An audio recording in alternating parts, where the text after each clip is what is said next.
بسم الله الرحمن الرحيم والفجر وليال عشر والشفع والوتر والليل إذا يسري هل في ذلك قسم لذي حجر ألم تر كيف فعل ربك بعاد إرم ذات العماد التي لم يخلق مثلها في البلاد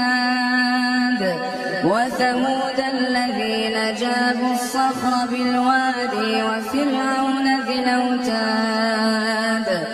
الذين طغوا في البلاد فأكثروا فيها الفساد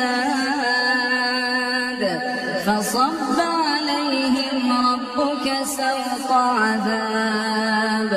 إن ربك لبالمرصاد